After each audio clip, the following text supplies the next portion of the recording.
Nirmala Sitharaman honourable finance ಮಿನಿಸ್ಟರ್ಗೆ ಸ್ವಾಗತ. ಸತತವಾಗಿ 7ನೇ ಸರಿ ಬಜೆಟ್ನ ಕೊಟ್ಟಿದ್ದಾರೆ ದೇಶಕ್ಕೆ. Welcome ma'am. Request the dignitaries to come on the dais. Honourable Nirmala Sitharaman, finance minister, Ramesh Chandra Lahoti, president FKCCI, Dattatri, State Cells Coordinator, and GS Prashant, Convener, State BJP.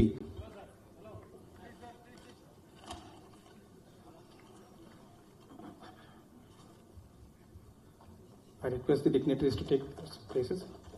I take the permission of Honorable Finance Minister for starting this session. Ma'am. Good afternoon, ladies and gentlemen, esteemed guests, invitees and the media. I, Madhu and Rao, it's take my privilege to extend a hearty welcome to each one of you present here.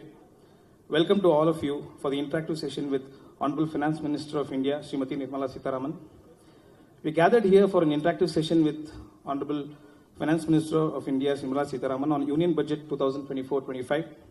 Today's seminar aims at discussing various aspects of associated with regard to the Union Budget 2024-25. I would now welcome the dignitaries on the dais. Honorable Finance Minister, Srimati Nirmala Sitharaman. Welcome, ma'am. I request Madhur Nath to kindly hand over a bouquet as a gratitude, kindly. Welcome, ma'am. Thanks, Madhur Nath. I request Mr. Hemant Rai, co-convener, to come on the dais to welcome Mr. Ramesh Chandra Lahoti, President FKCCI.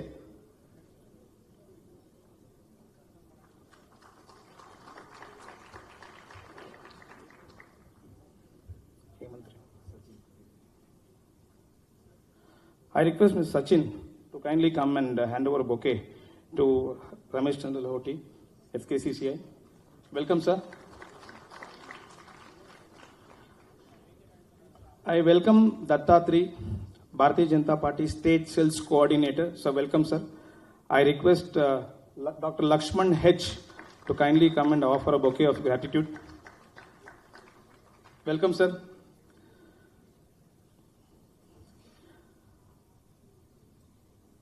I request Mr. Amit Hebbar to hand over a bouquet to GS Prashant, Convener, State BJP. Welcome, GS Prashant. Economic Cell. Welcome, everyone. I request GS Prashant, State Convener, Economic Cell BJP, to lend his welcome speech.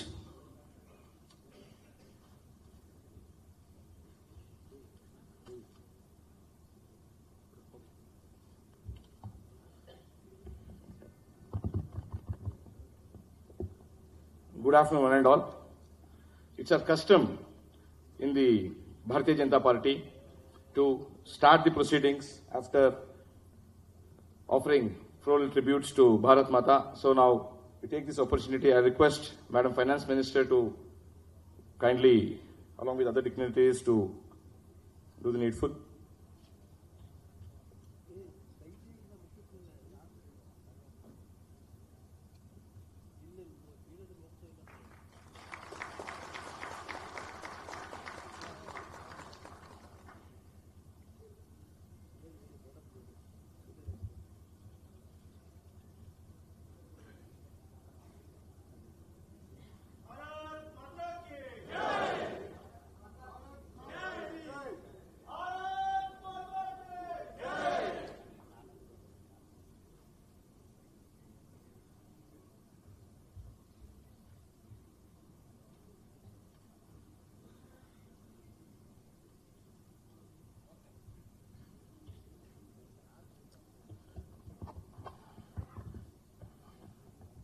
Good afternoon, one and all. It gives me immense pleasure on behalf of the BJP Karnataka Economic Cell to be able to organize this interactive session on Union Budget 24-25. And I'm really thankful for the Honorable Union Minister for having spared our valuable time and agreed to our request to address this gathering in a very short notice. Thank you, Madam. We did think about the flow of events and how it must go on. We did plan that we wanted to hear Madam speak for maybe about half an hour or 45 minutes and then to have the floor open for questions. But after looking at this wonderful audience, probably in about more than 400 or 450 people, Madam has now given me a mandate that it will be more of interaction and that she would answer each of your questions. So it will be 90% of this time would be now devoted towards interaction. So let me give you a brief as to what happened and where India or Bharat as economy where we were in 2014. We were in the fragile 5 and now we are in the top 5 and now we have overtaken Britain. Now we are at 5th place with $3.9 trillion being our economy. It's a very good move, and considering that we are closing in the heels of Germany, probably by 2030 we would be definitely in the 3rd place. And this budget, I would say, is a transformational budget. Why is that? Not that we represent the ruling party and that we have to praise this budget for that reason, but it is an honest and a genuine belief that it is in our journey towards Vikasit Bharat which has enabled Madam to present this transformational budget. So I request all of you to probably give a big round of applause for this transformational budget which she has presented. Most of you are aware about the political compulsions that came through when NDA 3.0 was formed. But nevertheless, when you are really focused on development of the country, nothing else would take precedence, and therefore we see this budget. And look at the schemes that have been brought about. And farmer, last year our Honorable Prime Minister spoke about 4 castes: Garib, Yuva, Annadata and Nari. So now we have 1.52 lakh crores for agricultural and allied activities being spent in the budget. So it's, and if you look at the budget size today, 48.21 lakh crores. It's more than 3-fold increase from what it was in 2014. So it's a commendable rise of more than 3 times in 10 years, and that is possible only because of the dynamic leadership of Narendra Modi ji and Madam's 7 consecutive budgets, which probably will be a record difficult to break. We've been hearing a lot of economists about where our fiscal health is and where as the country we are going down.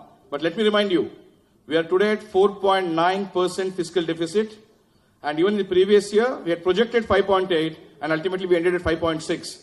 And given the compulsions that we had to go through in 2020-2021 due to the unheralded COVID crisis, to what we have done in the healthcare sector now and to bring about so many schemes for them, for farmers, for healthcare. You name an industry, I don't think any industry today can say we are not represented well in this budget.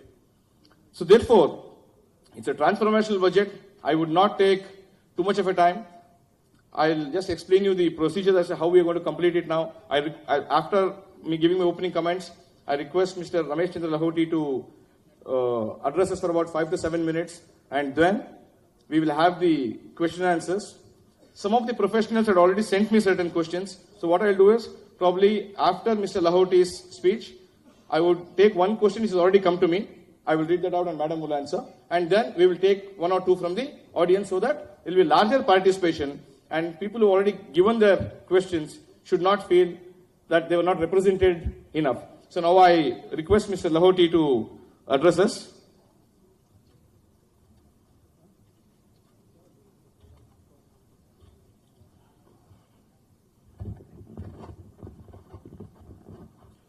ಎಲ್ರಿಗೂ ನಮಸ್ಕಾರ. Madam Nirmala Sitharaman ji, Finance Minister of India, BJP Economic Cell, Mr. Prashant, Mr. Shri Dattatreya. Hi, good evening, ladies and gentlemen. First of all, on behalf of FKCCI, on the budget day, I welcome this budget placed on the floor of the Lok Sabha by Shri Nirmala Sitharaman ji, and in tune with our Prime Minister, Mr. Shri Narendra Bhai Modi ji, his vision, which is clear in this budget, it balances between reforms and populism. It sees a four-pillar approach to foster speedy economy development, focusing on employment, skilling, MSME, and middle class. The finance minister kept the capital expenditure market and the value at 11.11 lakh crores and projected a fiscal deficit of 4.9% for year 25. FKCCI, I make it very clear, we are a non-political organization, but when it comes to development of the nation, industry, trade and service, whatever I am stating today, I have circulated this in my press note on the budget day. FKCC appreciates the significant push towards improving the financial health and borrowing sectors of MSMEs. Government has evidently focused on ELI scheme along with PLI. FKCC welcomes efforts towards boosting employment opportunities by giving wage benefits for first-time workers through EPFO, additional thrust to skilling, industrial training on hub, and up to rupees 10 lakh for higher education. This helps in achieving Vikasit Bharat goal in a faster manner. Allowing PSU banks to come up with an alternative credit rating mechanism will reduce the excessive reliance on CIBIL. I think in certain circumstances, the budget also gave room banks to extend credit to stressed MSMEs in the SMA category due to external circumstances. We are happy also to note that Mudra loan was raised from rupees 10 lakhs to 20 lakhs, would help small proprietary businesses and partnership firms. This will help micro entities further. While the budget has been little unfavorable to the investor community due to capital gains tax, it was balanced and consistent in policy. The slight relaxation in personal income tax slab, which will aid consumption across the country. We welcome the government's focus on furthering digitizing the economy with land and house registry. The biggest relief in the abolishment of the angel tax for our being in Bangalore, the startups, which was creating a havoc in the circles, was uncertainty and additional compliance burdens, which has given a new dimension. It is also welcome move to decriminalize tedious defaults and thus giving the necessary breather to those involved in a situation of non-compliance due to unavoidable circumstances. And here also, I also want to know that before the elections, Madam, I'll just bring to a notice that BJP economic cells and other firms had come to FKCCI to have a Sankalp Patra, so that whatever the suggestions our members can drop in a drop box. I think when I go through your budget and this one, I can clearly see that at least 50% of the suggestion of the MSME and the trading community has been in the Sankalp Patra. And I really, because as an entrepreneur, as a FKCCI president, my goal is only to not get subsidies, to not get relief. My goal is in tune with our Prime Minister to make India a global economy, which is in tune with all the FKCCA and as well as other allied associations and across associations in Karnataka who have assembled here. I think they will also be happy that India should become the third largest economy very recently, because we want to be global leaders. So let us focus on this budget, which is in tune with what the Prime Minister has been stated and the vision, and that has been well presented by our Finance Minister with all the policies and regulation. I think in the whole of this August body, including myself, I think we should endorse the budget which will take India to the global level to become the global leaders as well as the biggest economy in this world. I think we should endorse by saying you're clapping in hands, because it will reflect on the policies of Mr. Narendra Modi ji, which is in tandem with the MSME as well as the trading community. In this request, I think I should applaud the Finance Minister also. There are some issues which for ease of doing business, which can be tabled while passing the bill in the floor of the House, but as FKCCI, which is a non-political here representing trade, industry and service, I fully endorse, because I am looking at India to be a global leader, and with the policies which we are seeing from past 10 years onwards, it is going to, because from where we have come to now, as stated by Mr. Prashant, that I am, as a small entrepreneur like me, I want to be seen with a head high that we are the biggest economy in future. Thank you. Thank you, sir. Thank you, sir. I now request Mr. Dattatri, State Sales Coordinator, Bharatiya Janata Party, to address.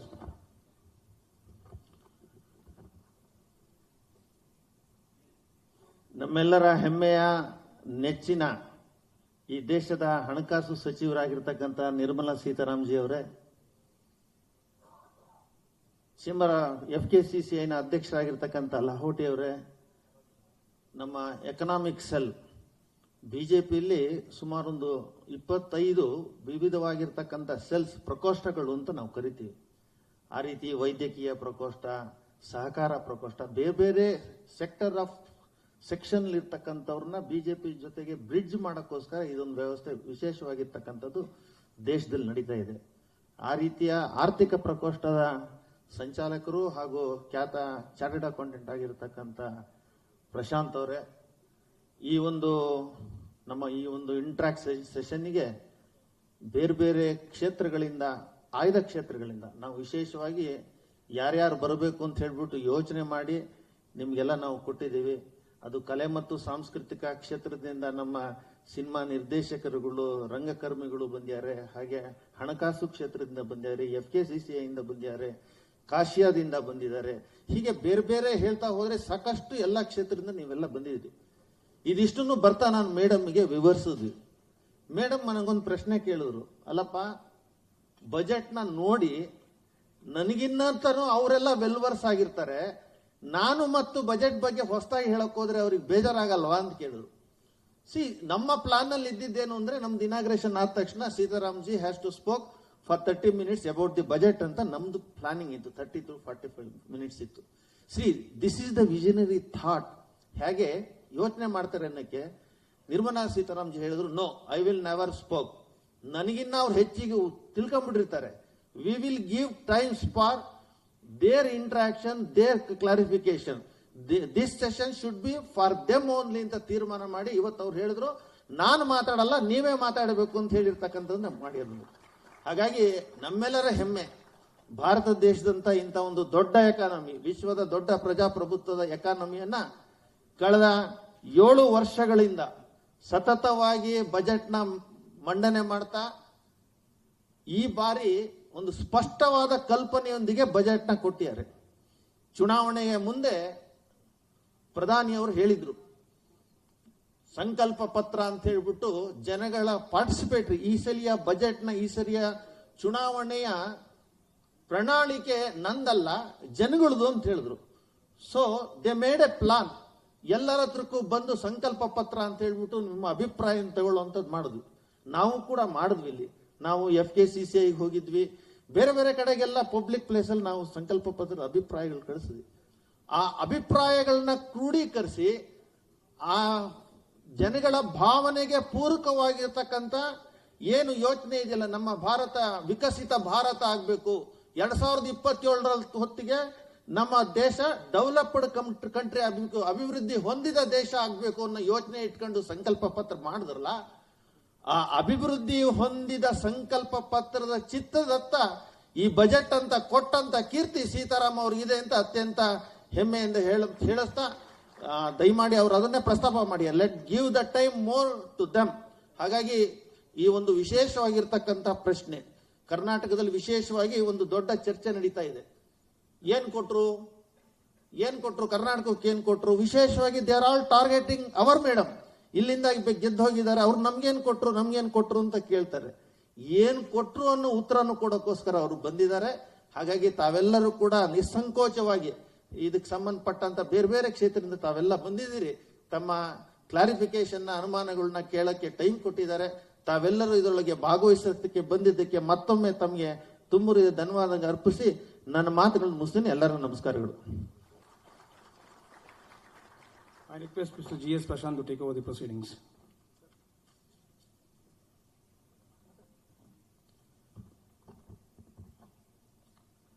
As promised, now probably we'll have a good 60 minutes of question and answers, after which we'll have to ultimately wind down.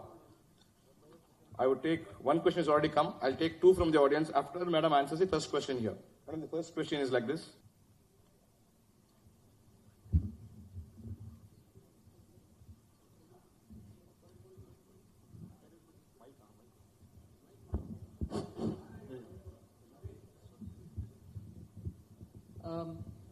Thank you. No, it's okay. I just wanted to know. I'm okay. I'll keep moving around so that it doesn't. There have been several schemes in the government. Aside from the schemes about which I'll speak in a minute, for the positions lying vacant in the central government, between October 22, 2022 and November 2023, every month there was a program called Rozgar Mela, through which positions were filled up all over the country.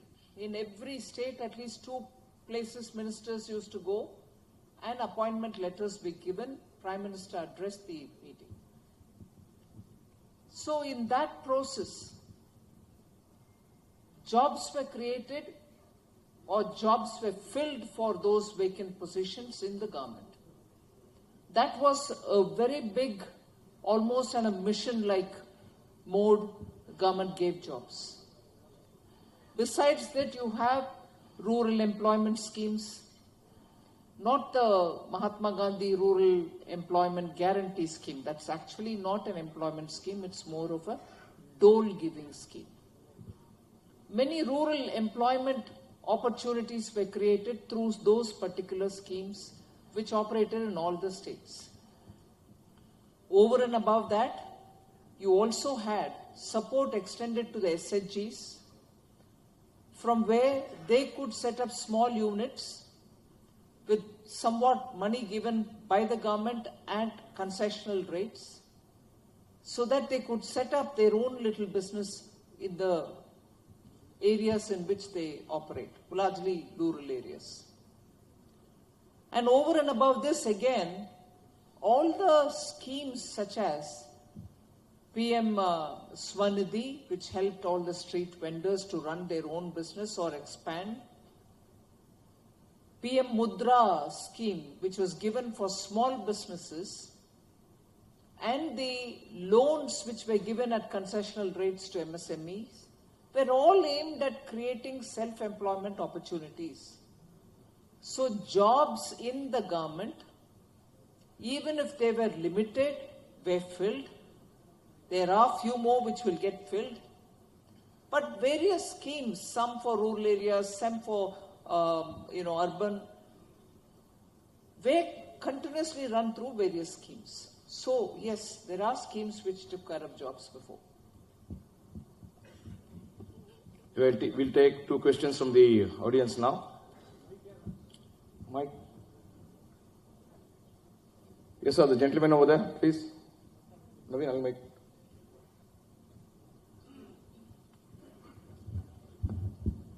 Hello. Myself Ganesh, I am representing Solar Thermal from Karnataka. See, Solar has a 2 divisions, solar photovoltaic and thermal. For a solar photovoltaic division, ma'am, a lot of benefits has been passed. Whereas solar thermal division, nothing has been done past 10 years. So if you can give some kind of incentive, more than 30 to 40,000 jobs can be created directly and indirectly across India.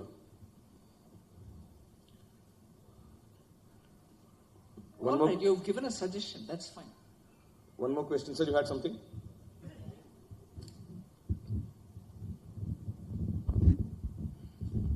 Hello, Nirmala ma'am. Thank you so much for coming. My name is Swadeep Pilari Sethi, representing IARA, Indian Automotive Retrofitter Association. so we just wanted if we could help us on the same level playing field as new EVs. We are retrofitting and converting all the old petrol to fully electric at half the cost of a new EV, same performance. So we have an association already formed. We have more than 1.5 crore kilometers on the road tested. And if we can get HSN codes, which we don't have now for retrofits, and GST dropping from 18 to 5%, and also FAME 3, which is coming out soon, if we can allocate some budget, then we can, this is a 10 lakh crore industry, ma'am, which we feel it can really improve and get 10 lakh jobs created in the next 5 years. We can go 50% electric, not just 20. If this can be done, I'm also the pan. We'll give you a representation. We'll please, have a look at it. Please, ma'am. Thank you so much. We have one question from Mr. Sunil Prabhakar, who is a co-founder at Revolt. Mr. Sunil Prabhakar is here? Yes. So I'll read out a question which you have already sent it to me. We are happy that the government is aiming for a 30% penetration of EVs by 2030 and making efforts in the direction. However, the fact remains that we need a very strong EV charging infrastructure to instill confidence in the EV buyer so that we can eventually achieve the 2030 goal. My question is, what tangible steps is the government taking in this direction? I'm asking this because we did not see any direct announcements for the EV industry in this budget. Well, I'm not sure if there were any suggestions to the budget making process which had come on this particular thing. It might well be the case that the ministry is doing something which has yet not reached me. So that's where we are on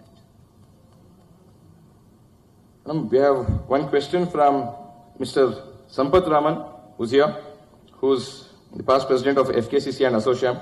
Can you arrange to designate Bangalore as a technology capital and arrange commensurate infrastructure development?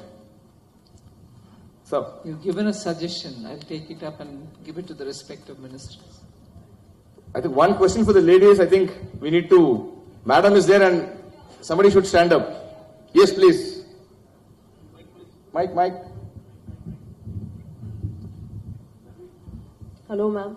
So, I am a founder of a agri-tech company, and I want to first thank you for all the government initiatives that have been added for agri-tech companies. We have also taken some of the grants from the government for the company we have built, and we see that in the last 10 years, a lot of schemes have also come up. My question to you is that there's always a trade-off between a long-term and a short-term strategy, and we build some technology products for the farmers. While the farmer wants to increase their income and these technologies can help, can there be a government incentive like there is in solar that some of the cost can be absorbed by such subsidies so that the adoption helps implementation in the farmer industry? Adoption of solar? No, adoption of agri-tech products like the IoT products that we build, some subsidies in the budget for the farmers so that they can buy such technologies from us. I'll pass your suggestion on to agriculture. They have to give it to me.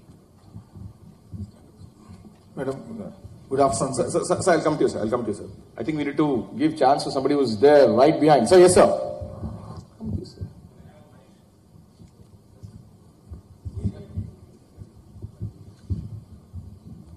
Namaste and good evening, madam.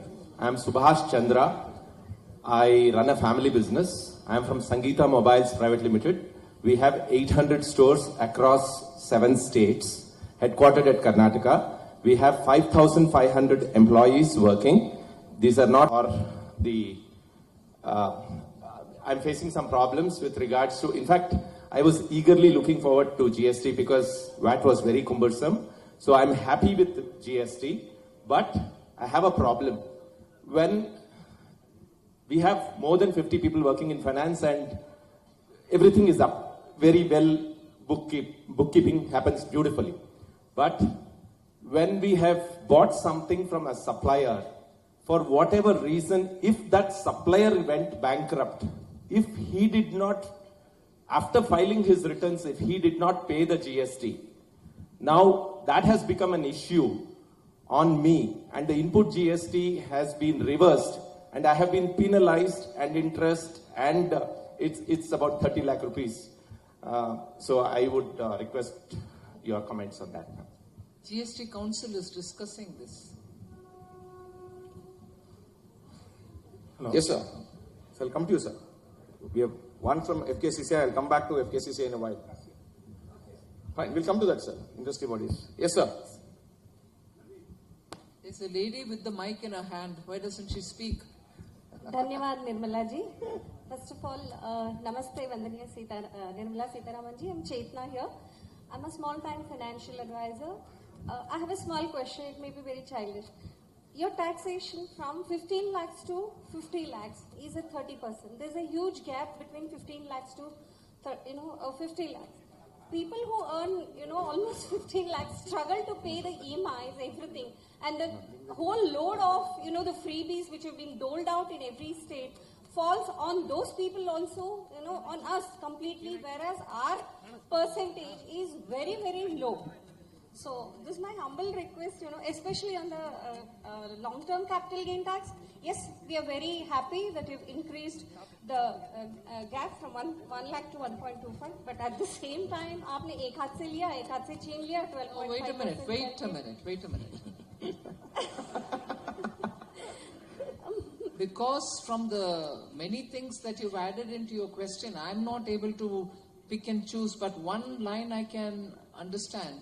And I'm taking taxes and paying for people who are not paying taxes. Yes, ma'am. Am I right? Yes, ma'am. Governments are giving freebies and you're voting them in. Sir, ma'am. Freebies only for those who don't pay the tax, not for those who are paying tax, on time. No, and also, sorry, I didn't get you. Ma'am, freebies are given to those who don't pay tax. That's what I'm saying. Yes. So that's what I'm asking. Those also don't vote also. Those who don't vote, you also hear. I'm not sure. I mean, it really hurts, Okay. Chetna madam, we'll move on. Thank you. Yes, sir. The gentleman over here. Sir, madam, I'm an individual salaried employee and a taxpayer. I'm an individual tax payee and a salaried employee in a private company. My request to you is, in case of emergency hospitalization of one of our dependents, we'll not be able to claim any tax benefits. When I take a health insurance, I can claim some tax benefits. But when there is an emergency hospitalization, it's very disease specific. So do you have anything in mind to give the sincere taxpayers some relief when the individual is facing a burden? They have to pay the hospital bill as well as the income tax. And secondly, from a stock market perspective, I request you to please review the STCG and LTCG which you have increased, which is a big burden on the investor community. Thank you, ma'am. We have a representative from the film industry, Mr. Lingadevaru. So,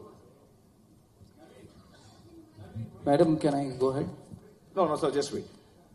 Sir, wait. The question is here. Please pass on the mic. We'll come to you.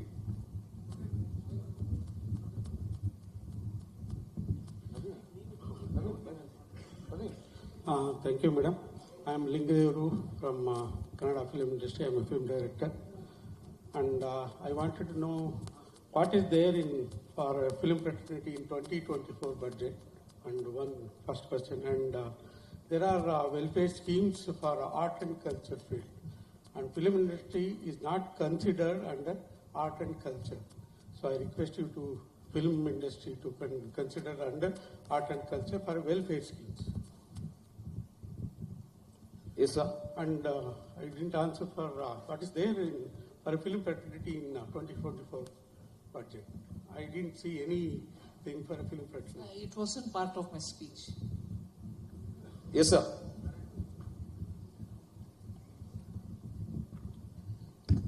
Madam, this question is regarding ease of doing business and corruption. As a citizen of the country, I have been tracked for doing my investment through PAN. My assets are being tracked through Aadhaar. Why there is no surveillance in government offices where there is a corruption? Why there are no CCTVs? Why there is no sting operations done in these government offices where the corruption happens? That's my question. So one thing I can suggest to some people is there was a suggestion in Bangalore to keep CCTV inside government offices, right? I'll do that.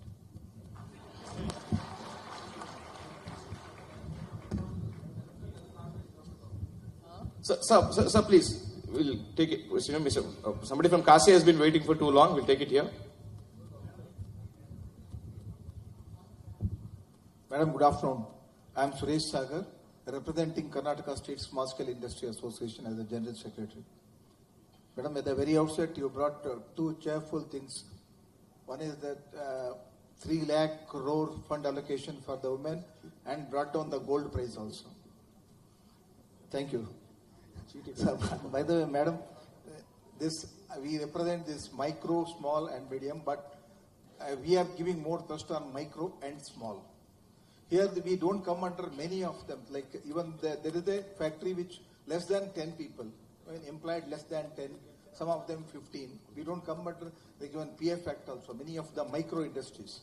So what I would request you is that, Madam, if you could form a separate act for micro and small, that would definitely help us a lot, because you know very well that, for example, I can say Karnataka, 90% of the industries fall under micro and small.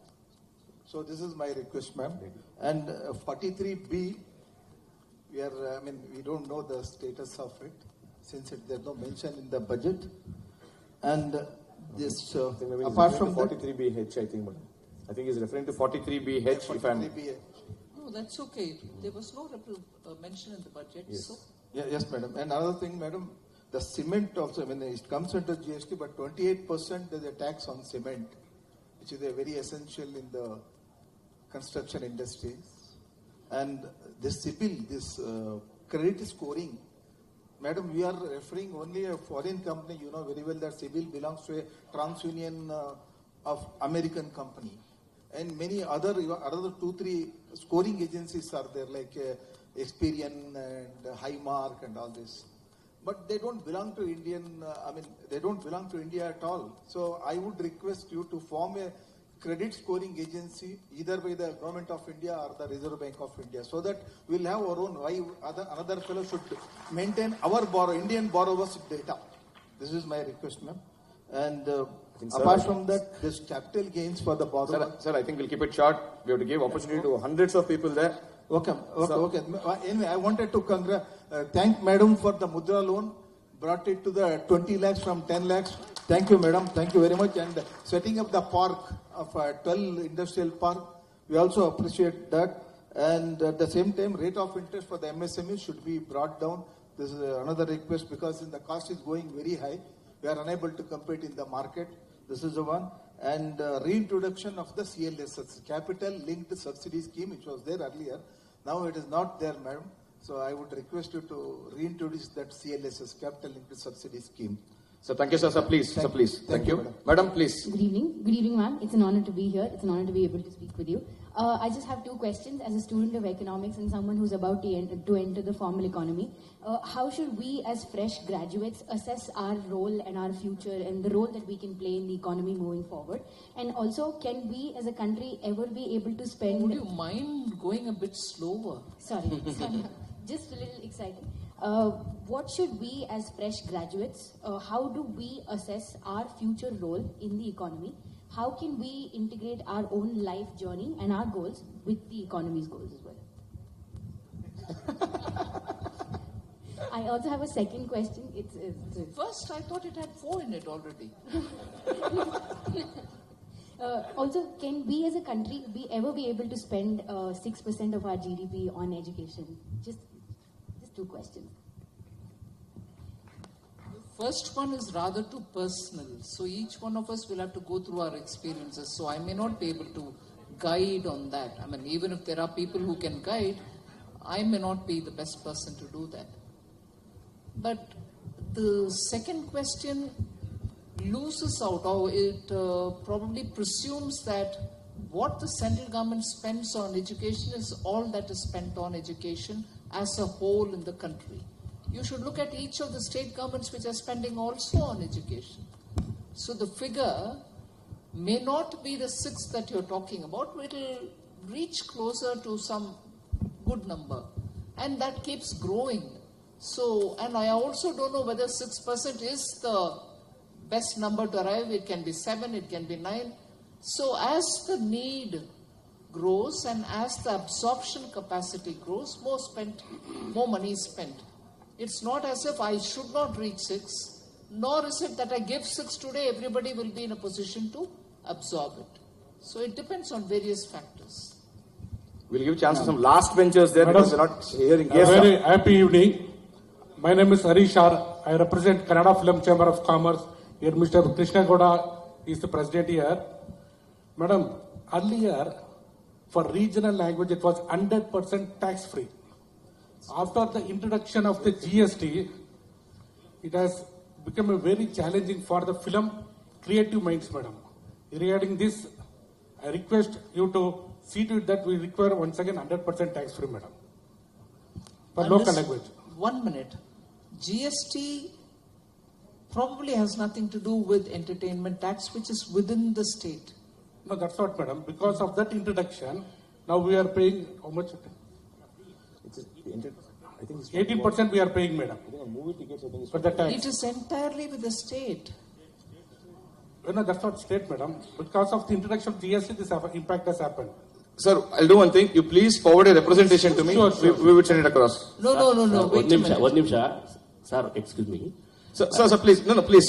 Iri sir, ದಯವಿಟ್ಟು ಕೇಳಿ ಹೋಗಿ. Sir, please.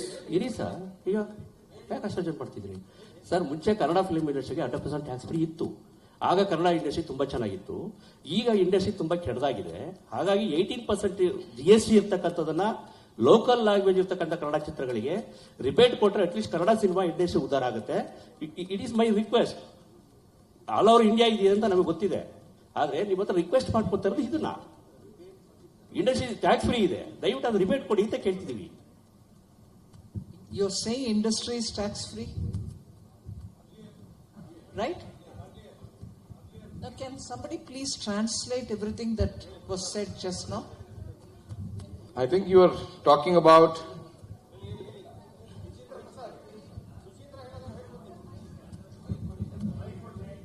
You know, the person who was next to you.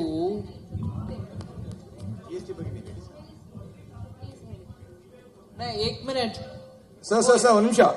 1 minute, yeah. Hey, what's his name? Hello. Hey, excuse me. Will you please get up and say what you said in Kannada again? I was able to follow some, but you were going too fast. Let there be somebody else who translates it to me. Namaste, madam. He is doing the translation. Namaste, madam. Earlier, before GST, Kannada industry was very big successful because 100% tax free was there for Kannada films. There was around 15 to 30% for other language films. Tax was there. When GST has come, it has become a common now. For up to 100 rupees, 12%, and above 100 rupees rate of admission is 18%. Can you give reduction for Kannada regional films which can survive again? The rebate, that's what I'm asking there. Reduction, rebate, that is the rebate he is asking, madam, for Kannada films. Madam, he is asking about a reduction in GST rate. Yeah, he's talking about reduction in GST rates for Kannada movie tickets. Reduction in GST rates for Kannada movie tickets. Yes, sir. That's the clarity. Let me confess. I'm not sure if the tax are being levied by GST at 12 and 18 differentiated rates. I'm not sure. Let me confess. I'll have to check up. But entertainment per se comes under the state government. That was not subsumed under the GST. So I'll be grateful if you let me know what you're talking about is actually GST or not. One thing. Second, states do tax on entertainment. Like now in Karnataka, that tax has gone up, if I'm not wrong. So on that, the central government has nothing to do with it. So as an industry, I want you to understand and explain it to me in such a way. If not now, write to me. My feeling is it's not under GST. Entertainment is with the state government.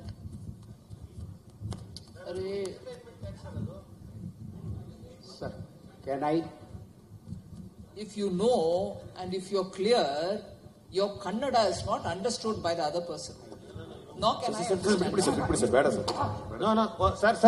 Sir ಒಂದು ಕೆಲಸ ಮಾಡಿ, ನಮ್ಮ ಕಲೆ ಮತ್ತು ಸಾಂಸ್ಕೃತಿಕದ ಸಂಚಾಲಕರು ನಮ್ಮ ರೂಪಾ ಏರಿದ್ದಾರೆ, ನೀವು ಅವ್ರ ಕೈಲಿ ಒಂದು ರೆಪ್ರೆಸೆಂಟೇಷನ್ ನಮಗೆ ತಲುಪಿಸುವಂತ ಕೆಲಸ ಮಾಡಿ, ವಿ ವಿಲ್ ಅದನ್ನ ಮೇಡಮ್ ಕೈಲಿ ಕೊಟ್ಬಿಟ್ಟು ನಾವು ಮಾಡ್ತೀವಿ. Sir, can I? Sir, just, yeah, okay sir, please. Yeah, madam. 1 minute. You're all right? You're going to write this representation and send it to me? Yes. Sir, I am Raj Purohit from Karnataka Hosiery and Garment Association and Director FKCCI also. Madam, we have garment industries here. In garment industries, there is 2 slab. Up to 1,000 rupees, 5% is GST. Above 1,000, there is 12% GST. See, one nation, one tax. There is one product, 2 tax. We request you to, all over India also, we have given many representatives. But there is 2 tax should be only 5% because this is roti, kapda and makan. Please consider our demand, number 1. You've given the representation. Yes, sir. Yes, madam. Yes. You've not heard my question in full. How are you saying yes? Maybe you kept somewhere or your office they have not followed. I'm asking you if you've given it to the local finance minister. If it is a GST question, I would like the representation from the state finance minister also. So my question is, have you given your representation to the state finance minister? Yes, madam. That's we have fine. given. Then it will come yes, here. We have given. Let it come to the GST council. We have Pallavi Shekhar from Confederation of Women Entrepreneurs. Is she there? Yes, madam. Welcome to Bangalore, ma'am. I am Pallavi Shekhar. Today I am representing 2 companies here.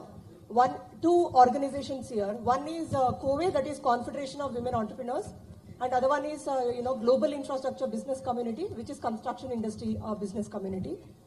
So always I have been part of this COVE, that is Confederation of Women Entrepreneurs, almost like 10 years now. Apart from that, other women organizations, I am also a brand ambassador. So when I am interacting with other women entrepreneurs, every time we get this exciting, budget of 1 lakh, budget for women entrepreneurs, and I think this time 1.5 lakh crores, for women entrepreneurs. But every time. 1 minute. Not women entrepreneurs, for women. For women, yeah. So what happens every time whenever we approach, to any bank, those who are having these schemes, we find very, very difficult in terms of processes, what they are asking. Every time they ask for collaterals. Okay, and today I only see that when I'm saying, 2,000 people out there, hardly 10 to 15 women are very successful getting that funds. Okay, this is my humble request to you. Can you consider maybe simple processes to implement for all the women entrepreneurs, which I'm representing women entrepreneurs here. So can you consider or maybe put a little bit of ease in process where we can get that funds, because today we are able to pay back the loan, whatever we are getting, or maybe pay back effectively. I think if you go to any kind of a bank, today I have all the respect to the bank, because every time whenever we are meeting the manager out there, they say 98% of the women, they pay back the loan, whatever they're taking. Okay, so we are really, giving back to the society very, very efficiently. Can you please look at little bit ease in the process so that effectively utilization of the money can happen? If you give me those instances where you or your members went and the banks did not respond, which were those, issues on which they were giving you more and more stress, it will help me to understand your costs if you send me examples of those. Yeah. Can I now or maybe can I? You send, madam, you send across the representation. We will take it forward. Yeah. Thank you, ma'am. Somebody from the last rows there, I think. Yeah. We need participation from everybody. Yes, sir. Sir, wait, not there. The last. Yeah, good evening, ma'am. Myself, Vishal, software engineer working in Bangalore. What I'm seeing is the cost of living in cities is increasing day by day, right? The inflation, I mean, the rent of the houses are doubled from COVID times. And buying a house is very costly. Now builders ask 2 to 3 crores for middle class, right? So the cost is increasing very much, whereas the RBI reported inflation always is lower, like 4 to 5%. Whereas we living in the cities feel the inflation is in double digits, be it education services, hospital services, or any of these services. Whereas the incomes, the new regime, the slabs are like always constant. They are not location specific. Whatever inflation is, inflation the cities are experiencing are not captured in the new regime slabs, right? So in a tier 2 cities, the inflation is low and the cost of living is very low. Whereas in a city, the cost of living is very high, right? So that makes the income tax feel like the tax is very high for a city liver, right? So how do you address the location? Earlier in old regime, there was something like HRA, right, where we could... The old regime continues. But not shut the old regime. I can understand that, ma'am, but the slabs are not increasing according to the inflations, basically. One more question. I have one more question, ma'am. Yeah. One more question is that there are like a lot of these derivative traders, ma'am, that has increased rapidly, right? Some of them are doing like full-time, like future and options, some of them are doing full-time. And one of the uncertainty is the policy, right? Like where do we stand? The policy, sometimes SEBI chief says something related to FNO, right? And regulator. Regulator, right, basically, yeah. So I think when can we expect a stable policy for futures and options? Just 1 minute, please. What is stability? Are you telling me that it can never be changed? Not like that. Are you telling me that it can never be simplified? Are you telling me that it can never be regularized? When was the last time any change happened? Equally, as much as you're talking about the rates, are we not also talking about simplification of the process? Are we not talking about rationalization and equal treatment for similar assets? So, yeah, the hope that the wish is that there is for the full-time traders, right? So there is some stability, right, going forward. You're talking about a trader now, as different from you're talking about a salaried person. Yeah, so those two are different. Let's. Yeah. Please give your representation in writing. We will forward it. Yes, sir, please. Yeah, sure. Thank you. Good evening, ma'am. Thank you for the opportunity. I'm representing the electronic trading company. I just wanted to understand whether we are, as a government, is announcing anything under the current political situations, like the global situations. Do we are also starting the industrialization with the PLI schemes, because PLI 2 is already done. So are we coming up with PLI SCIP scheme, SPIC scheme, and EMS 2 is done. So do we have any notification on that for the next electronic industries? Any opportunities for the setting up of manufacturing in India for the global trend? I thought we are talking about Make in India, Atmanirbhar India, FDI policy being made more and more simpler, more and more open. So all these are for manufacturing in India. But basically the electronic industry, because of the China-Taiwan tensions and many situations are happening, so are we coming up with bigger schemes for bigger industries as well as... What we are coming up with, I've already announced in the budget. Okay. Thank you. Yes, sir. I think you've been waiting for so long patiently. Yes, please go ahead. Thank you for the opportunity given. Madam, I am Radhakrishna Adiga, representing from Bangalore Hotel Owners Association. Last time also I have come with the same question. The Reserve Bank is not giving us the change, first of all. Second thing is the 10 rupees are done with the bankers are dumping on us, which is public is totally refusing to take. We are facing every day big fight in the hotel. Thanks What to is it? UPI. Sorry, say that again. 10 rupees coins are not accepted all over the hotels in Bangalore. And in spite of our representation with the Reserve Bank of India, they dump on us. If you want 1 lakh crore rupee, you have to take 40,000 rupees of 10 rupees coins. But we are having surplus coins of only 10 rupees and people are refusing. Every day we are fighting with the customers. I'll take your case up with. And thanks to UPI, Yes, the lady over there. Yes, madam, 30% please. has been reduced. Thank you so Yes. much. One of the ladies there. Good evening, madam. This is Annapurna Kabra, Chartered Accountant, practicing in indirect taxation. So we have looked into this finance bill which has been announced. So we are thank you for this amnesty scheme which has been pronounced and lot of relaxation through assets basis for like hostel industry. Only the issue what we are facing today in the industry is the people who have paid it without going into litigation. I think those entities are saying if we can come out with a refund scheme in Section 11A, I think that can be beneficial to this community. So this is one of the suggestion, ma'am. And second is, I think around today in the media also it is going on for this millers, which is going on for the packaged about 25 kg, because that exemption was given. Packaged commodity for this rice millers, dal millers. I think if you can give some point, it will really help all the millers. Thank you so much. I think, sir, Madam Professor Ravindra Reshme has been there for some time now.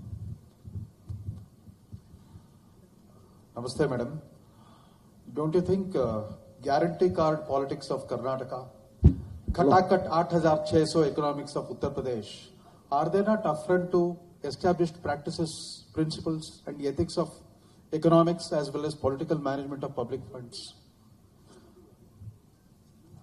I'm not sure I'll be the most right person to talk about it. The person who should talk about it is the one who's brought that policy. But with the Reserve Bank and currency note printing press at your command, what if Government of India also joins this competitive populism and start distributing print notes and distribute it to your voters? Where will it lead this country to? But are we doing that? No, if at all. So far, mercifully, you have not yielded to that temptation. Thank you for that. Madam, Sajanraj Mehta on behalf of traders, madam, here. Madam, you are well aware that crores of traders are the biggest supporter of BJP government. But sorry to say, regarding this MSME 43BH, traders have been neglected to just please the MSME. Please look into it, madam. And not only textile and garment industry, all the industries. We are also affiliated to FKCCI, CASIA, CMI, each and every association, let it be CIT. Each and every association has demanded for that, madam. And in your Ludhiana speech, during public debate also, you have given some assurances. So regarding 43BH, we will be very pleased if you look at it very reasonably, madam, please.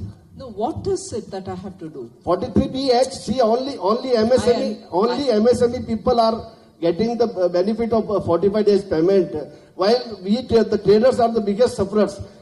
We, the traders, are being, the payment is getting delayed. Earlier it was coming in 90 to 120 days. Now it is coming 6 to 9 months, madam. So we are the worst sufferers. And definitely, madam, if this trend continues, crores of traders will be unemployed. And already the list of the unemployed in the India is huge.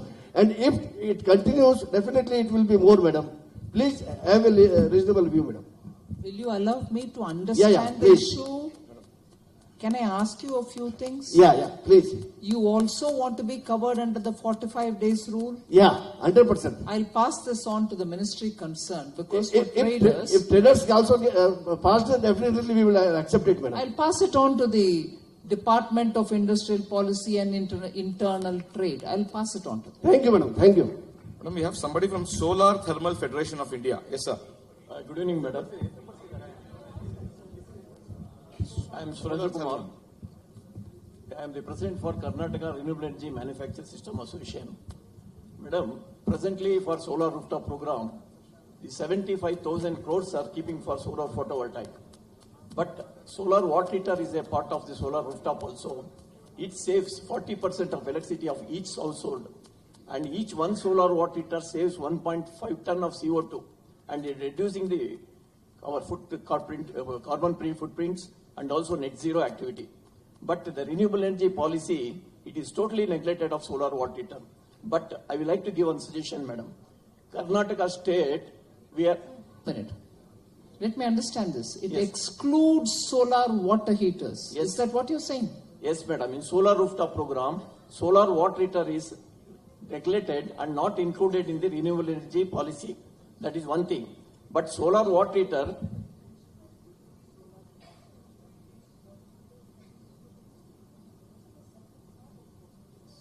and one thing, madam, under 75,000 crores, at least give 1% for solar water heater program, madam. And also another one thing, suggestion, madam. In Karnataka state, in 2008 and 9, BJP government at the time, Power Minister Ishwarappaji introducing one revolutionary mandatory clause in Karnataka. Before giving the power connection, should install solar water heater, then only giving the power connection for above 1,200 square feet of individual building. Presently, due to that revolutionary mandatory, without any cash flow and subsidy, Karnataka is achieved solar water heater capital in India, and also 42% of the installation is alone in Karnataka. This is the success case study. Without cash flow, the subsidy, the at least above 10 kilowatt of solar rooftop, give such type of mandatory clause for industrial and commercial institutional sector, madam. That is got your point. Got your point. Thank you. Madam, we have one question on the budget. They have not given me the name. Public debt is expected to rise to 186 lakh crore, which is 4 times our annual budget. Do you think these are sustainable levels of debt? There's no name, but of the 186 lakh crore about debt. I think we've given us very clear indication in this budget, even in my speech, about how we want to handle debt and how debt will be the route through which we want to maintain fiscal prudence. So whoever asked that question, kindly go through that. You'll probably get a detailed answer. Madam, yes. Ma'am. Hello, ma'am. My name is Hannah. I represent Czech Trade, which is government agency of the Czech Republic. And my primary function is to support businesses from Europe to nationalize to India. Of course, we are very happy to see that the taxes for the foreigner businesses have come down. But do you foresee in the near future equalizing the tax slabs both for Indian and foreigner businesses? At the moment, I've done this and it is still on the table of the parliament. Post that is when I can think of anything at all. Yes, sir. Yeah, ma'am, thank you for the opportunity. I must congratulate the government for a commendable job with respect to sticking to the fiscal numbers in spite of the COVID challenges and other things. My question is, when LTCG was introduced, ma'am, my name is Prasad Patil. When LTCG was introduced in the year 2018, which is 10% of capital gains on sale of equities, grandfathering was allowed. Similarly, when last year indexation for debt fund investments were taken away, the change was effective from then on, right? All older debt fund investments continue to enjoy the benefits of indexation.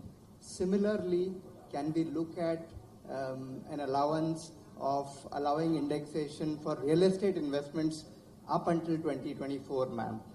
Because, I mean, the way I see it is property bought post 2001, all the gains that have accrued till date, in a lot of cases, especially if the property has not delivered returns, you end up paying a lot higher without indexation, even at 12.5%.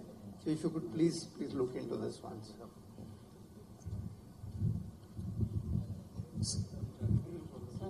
Yes, sir. I think you've been waiting. Please, yeah. Naveen, get the mic here. Okay, wait, Naveen, he's getting it. Good evening, madam. This is Prakash Duggar. So I'm representing real estate industry. So from long time, the industry is demanding for the industrial status, which even though they are contributing around 10% of the GDP and the second largest employment provider, but those things means industry status is not still given. Plus 80 IBA benefit which was given to the industry earlier to means promote this affordable housing, which is also not extended. And the third question is all the industries are getting input tax credit, but only in the real estate it is not considered. Specifically like commercial leasing, it's not there. For residential also it's not there, which is creating lots of cost inflation for the end users. Yes, ma'am. I can answer it. No, it is a suggestion he's giving.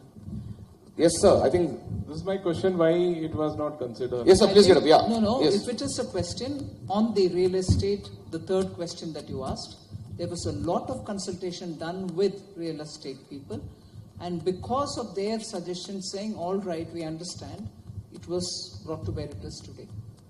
So if the industry feels differently, approach again. Hello, ma'am. I'm Sanjay. I'm representing the water purifier industry. And the government has taken a lot of initiatives in the water with the Jal Jeevan mission, as well as, the BAS certification of the purifiers, etc. But still the penetration of purifiers is very less, it's about 6%. And since water is an essential resource, most of the GST slabs for anything water purification is around 18%. It would be requested if this can be looked, because this has to definitely reach the masses, 94%, because there's a lot of waterborne diseases and the water table is kind of deteriorating. So water purifier industry requests for this, ma'am. Do also give it to your state minister. You send me the representation as well. Thank you, ma'am. Yeah, Mr. Balakrishna was talking about LPG. I'm not able to understand what his question is. Mr. Balakrishna is there? About LPG, your question is? LPG is 50% for private. Anyway, sir, I think you can raise your question. Madam, good evening. My name is Balakrishna. I am President-elect for FKCC and President of All India Private LPG Bottlers Association. Madam, my question is, whenever there is a variation in tax structure on LPG, there is a difference in policies for a private as well as the government. Every time, whenever you vary the percentage, you do it only for the government, but you allow the private to continue the same way, which is causing a lot of difficulty for us. As you are aware, we are also in the market similar to the government oil companies with the domestic as well as the commercial market. Whereas last year, you have done the countervailing duty on government import LPG at 5%. For the government, you made it as a 0, and for the private, you made it as a 5%, which is the disparity which is varying the prices for us to also to enter into the market, in the domestic market. Since we are called as a competitor for the government, is it the way of government is considering that as 5% has been given a discount on the government imports, and we are 100% importing. We are not taking any product from the indigenous. As the rule is made that indigenously, though the product is available, you are not allowing us to buy the product indigenously. You are allowing us only to import. When we are importing, the duties also, the structures are different for the government as well as the oil. Why don't you look into it and make it at par so that we can also be a competitive among them? Thank you.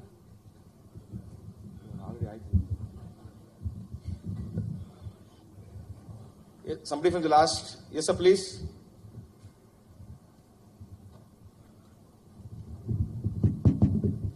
Hello. Hello, madam. My name is Pradeep Basu. I'm founder of a space tech company called Satshore. Firstly, thank you on behalf of all space tech entrepreneurs for the 1,000 crore venture capital fund provision. My question to you is, ma'am, regarding prior to the budget, there was a suggestion that there will be some provision to also help bring back some Indian startups who have management control abroad by allowing a one-time flip through the Gift City Special Economic Zone. My company happens to be one of the earliest ones in the domain, and would like to understand if that is like as part of the budget somewhere hidden, or maybe next year we should expect something like this. Thank you. The reverse flip you're saying. Yes, there was some discussion. Let's see what happens. Good evening, madam. My name is Vinay, and I am from a company called MyPal. We provide coaching for the rural education, rural sector. There is a lot done for the upskilling and coaching sector in this budget as well as in the previous schemes. But still, coaching as an industry attracts 18% GST, and lot of children, right, in middle class and poor students, there is no much difference between now coaching as well as in education, so they suffer because of that. I request you to kind of reconsider. Education centers don't have the tax. You're not treated, I think, as an education center.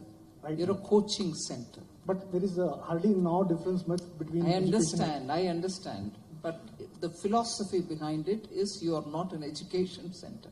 That's where the problem lies. Unless the perception changes on it, I don't know if the GST Council will handle it.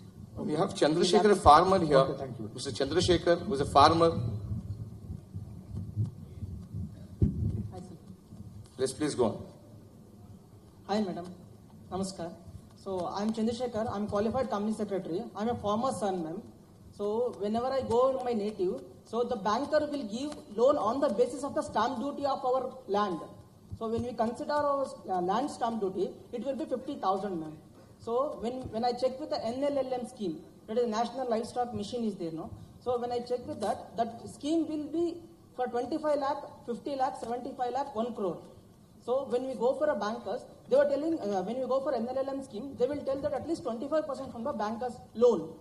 So when we check with the bankers, I tried almost 20-25 banks, ma'am. They're not, and also I'm a company secretary, I'm telling them I will give you a blank check to you. I'm getting salary also. On behalf of my brother, I will give blank check to you. Please give me some money. You will do that, this thing, NLLM scheme. So, means we are having a huge vision on our agriculture, and because my father is a farmer, so we are having a very fashion about agriculture, ma'am. So that's why, so I requested Nirmala Sitharamanji to do some reforms in banking sectors. Rural banks, they will consider for the loan purpose only stamp duty value. So if I having 10 acre of land, they will give only 5 lakhs, ma'am.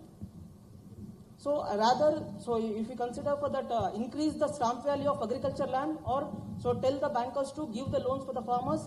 So in the concession rate, or in a way, they are not considering that a stamp duty, ma'am. All right, we'll see what we can do on that. We have one question here. The government has set a disinvestment target of 50,000 crore. What are the key public sector undertakings targeted for disinvestment? I think this is from Mr. Kore. Disinvestment of 50,000 crores, and his question is, which are the public sector undertakings targeted for disinvestment? See, the cabinet some time ago had approved quite a few public sector enterprises which can be disinvested. From among them, some are ready and some are yet to come to the point where I can take some call on them. And they are across sectors. So we've given that, but each time we don't add the list of those companies for which cabinet approval has been obtained. So we'll pick and choose from the list and go according to, say, the market or the readiness of the company. When I say readiness, it's not just yes or no from the company's bosses. Institutionally, are they ready with the way in which they manage their governance, their balance sheet, the operating procedure, all of which is important for transparency when you put a company for disinvestment. So that is the long and short of it. Yes, madam. After this, we'll take 2 more questions. Madam, Good evening yes. and welcome, Madam Nirmala Sitharamanji. I myself, Dr. Punyavati C. Nagaraj, I'm being a doctor of fraternity, being a laparoscopic surgeon, and I'm working on behalf of doctors and women health organization. I have seen cervical cancer, it's being increased from past 5 years. The incidence is very high, and it's around 16.7%, and death rate being very high, around 9.7%. And my suggestion, it's better to implement free cervical cancer vaccination between the age group of 9 to 14 years. That is my request. And I'm thankful to you, madam. You have significantly reduced 3 important chemotherapeutic drugs by 70 to 90% few drugs, which is worth of 3 lakhs. It is available for 10 to 20,000 rupees. I'm very thankful for that. And at the same time, in Bangalore is a place where floating population is too high, more than 40 lakhs per day. So it's being health hub of the country, and we expect oncology department to be well established and divide into 4 segments, Bangalore, and because the only oncology center is Kidwai Center, where a woman comes from rural area, she has to wait for minimum waiting period of 30 days for her surgery to get it done. Please look into that, and if it is possible for the government to segregate into 4 different segments of Bangalore and relocate the place and construct new units which is available for free onco surgery treatment. I'm very thankful, and of course it's a friendly budget what you have given us, and probably look into that middle class and below middle class society where the people day-to-day living shouldn't be very expensive. I'm not able to put it in a proper taxation system. Somewhere the taxation should be very user friendly or common man friendly. It is really welcoming. And second thing, there are private health insurances where there is no binding or standards are maintained. Being a health provider, health service provider, finding it difficult to handle health insurance segments. Madam, please look into that. Some standards are maintained. Thanks for giving me this opportunity to speak to you. Thank you. Yes, sir. I think you've been waiting for too long. After this, we'll take one more question. Yes. Good evening, ma'am. My name is Suhan Mukherjee. I work in the area of regulatory reform. I'm trained as a lawyer. You had mentioned that you are going to look at the Income Tax Act comprehensively and to simplify that. Would you have a timeline that you're looking at for that? And there was also a draft direct tax code which was there a couple of years ago. Would you use that as the starting point for the reform? We've given 6 months. In the speech itself I mentioned we are giving 6 months for that work, and it will be up to the committee to see what in what way they want to handle it. Okay, thank you. Madam, we'll take the last question. The lady here. Madam, yes. It's 5:45 and Madam has a flight at 7, so yeah, please. Hello, Madam. Prabhakar, please be seated. Thank you for the opportunity. My name is Dr. Rupa Patwardhan. I'm an assistant professor. I'm representing education sector. In the times of challenges in labor market like artificial intelligence, you have brought internship as a hope to our yuva. But you have made it voluntary for top 500 companies under CSR. How far this will be impactful is my question. Given all the industry people also here, I don't know how far they will be interested in doing CSR as internship and doing with unemployment as a problem. How much they will be interested, I'm skeptical. That is first question. Second question, in the budget document, when I look into the word green or environment, it appears only a couple of times. And given the growing disasters which we see with environment, so what is the vision around Vikasit Bharat for environment in the budget? These are my two questions, ma'am. Thank you. Before we announce the internship program, extensive consultation with the industry has happened. And it is after they have indicated that we can implement it, we have announced it. So that is one thing. Second is on the environment, okay, you may count the number of words which have been mentioned, but there are lots of activity on environment and climate related. For instance, even the climate resilient seeds which we are coming up with, 109 of them, are all reflective of our interest in climate action. And only yesterday, if I know right, even the Home Ministry, which deals with the National Disaster Relief Fund, has also come up with a comprehensive approach towards dealing with disaster-related matters, particularly extreme weather-related disasters. So there's a lot of work happening from our side. The budget speech. The speech may not mention it, but work is happening. Yes, madam, I think we have come to the business end of. I'm doctor this here. Sir, no, sir, I think madam is getting late. Hospitals and healthcare. Please give us a chance.